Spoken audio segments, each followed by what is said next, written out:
क्या कुछ कहना चाहिए? आज मेरे द्वारा डीएम साहब के द्वारा एसडीएम, एसडीपीओ और एसएसपी के हमारे सभी अधिकारी और जवानों के साथ में एक पूरा कंप्लीट फ्लैग मार्च किया गया है। इसमें जयनगर का जो मुख्य मार्केट है, बांध के किनारे की जो एरिया है, उसको हम लोग ने कवर किया है। आज इसके साथ में हम लोग ने सभी 10 विधानसभा क्षेत्रों में सब जगह के डिस्पैच सेंटर और सभी 10 विधानसभा क्षेत्रों के जो मेन शहर के इलाके थे, ग्रामीण इलाके थे, वहाँ फ्लैग मार्च ऑलरेडी हम लोग ने कंप्लीट कर लिया। आज यहाँ भी कंप्लीट कर लिया है। इसके अलावा जितने भी बूथ हैं जहाँ वोटिंग कम रही है या जो वल्नरेबल बूथ है या जहाँ कहीं भी हमें लगता है कि वोटरों को वोट डालने से कोई रोक सकता है, प्रभावित कर सकता है, वो सब जगहों पे हम लोगों ने फ्लैग मार्च किया हुआ है। तो ये सारी जो कवायद हम लोग कर रहे हैं वो सिर्फ इसलिए है कि 11 नवंबर को जितने भी वासी हैं शहर के, जितने भी वोटर्स हैं, सब निर्भीक होकर अपने मताधिकार का प्रयोग करें और जो भी उनको पसंद है वहाँ वोट डालें। इसके अलावा मधुबनी पुलिस ने करीब 25,000 लोगों से बॉन्ड डाउन भरवाया है, जिन पे हमें शक था कि ये चुनाव के समय कोई ना कोई उपद्रव कर सकते हैं या जिनका पुराना इस टाइप का इतिहास रहा है। इसके अलावा 200-250 लोगों पे हम लोग ने CC 3 की कार्रवाई की है। इसमें खास तौर पर वो लोग हैं जो शराब के माफिया रहे हैं या शराब के केस में जेल गए थे, बेल पे आए हैं। उन लोगों को दूर के किसी पुलिस स्टेशन में डेली हाजिरी लगवाई जा रही है।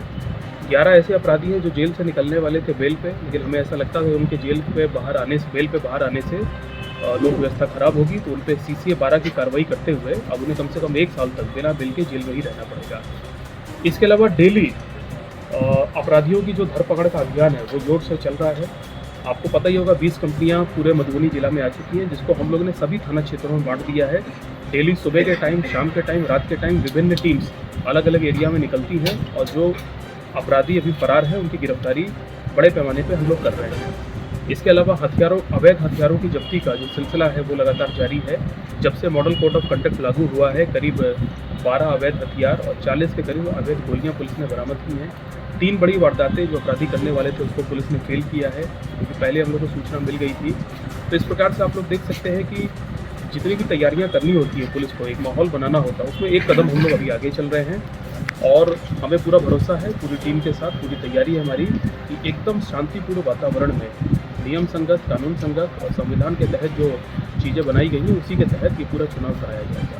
तो पुनः मैं आप लोगों के माध्यम से सभी मधुबनी जिले के वासियों को और वोटर्स को मैं ये उनसे रिक्वेस्ट करूंगा कि 11 तारीख को बड़ी संख्या में सब निकले और अपना वोट जरूर करें।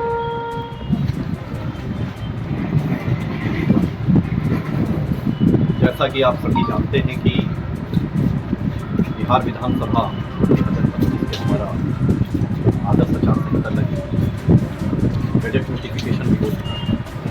आज नॉमिनेशन का दूसरा दिन। लगातार प्रशासन पूरी तरीके से अपनी जो इलेक्शन कमीशन ऑफ इंडिया के मापदंड सी ऑफिस के जो डायरेक्शन है, जो रेलेवेंट हमारे एक्ट एंड रूल्स है, RP act conduct of election rules, इसके तहत जितनी भी तैयारियां होती हैं उनको समयबद्ध तरीके से चेकलिस्ट के माध्यम से सभी मानक संचालन प्रक्रिया के मद्देनज़र पूर्ण तरीके से उसको पूर्ण कराने के लिए प्रतिबद्ध हैं। उसी चरण में हम लोग लगातार ये अलग अलग क्षेत्रों में एरिया डोमिनेशन के पॉइंट ऑफ व्यू से उन क्षेत्रों में जहाँ पे हमें हमारे वल्नरेबल बूथ लगे, जहाँ लो VTR रहा हो, जहाँ बूथ में PSL में नंबर ऑफ PS ज़्यादा हो या अन्य जो भी इस तरीके से मैन आबादी वाले हमारे क्षेत्र हैं, उन सभी क्षेत्रों में हम लोग लगातार एरिया डोमिनेशन का काम करते हैं।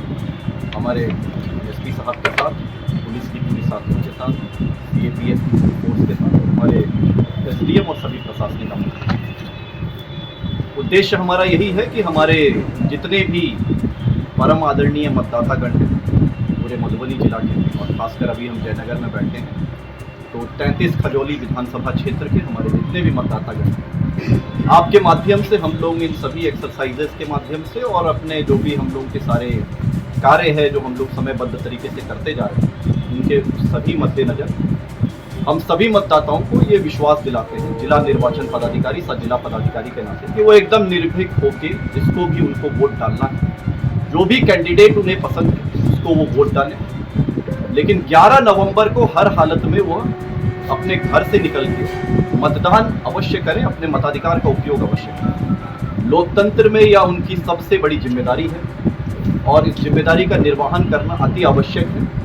आप इस जिम्मेदारी का निर्वहन करिए, उसके बाद ही आपको सिस्टम के ऊपर जो टीका टिप्पणी करना है वो आप सभी के लिए सक्षम है, और आपको under article 19 right freedom speech में वो मिलती भी है। लेकिन आप राइट के साथ साथ ये आप अपनी जो जिम्मेदारी, जो आपको वोट डालना है, अपने मताधिकार का उपयोग करना है, उस मताधिकार का उपयोग करने के बाद अगर आप करेंगे तो आप ज़्यादा हक, और प्रशासन पूरी तरीके से प्रतिबद्ध है कि आपके लिए जो उचित जितनी भी तैयारियां होनी चाहिए उनसे हम लोग एक कदम आगे बढ़ के ही सारी चीज़ों को कर रहे हैं। अगर आपको कोई कैंडिडेट नहीं भी पसंद तो भी आप नोटा को प्रेस करने जरूर 11 नवंबर को जाइए, लेकिन अपने मताधिकार का उपयोग अवश्य करें। वह भी नहीं है तो हजारों की संख्या में प्रशासन की तरफ से पिछले 1.5-2 महीने से 24 घंटे में 16 से 18 घंटे की मेहनत करके पूरा का पूरा प्रशासन मेहनत और परिश्रम सिर्फ एक ही दिन के लिए कर रहा है,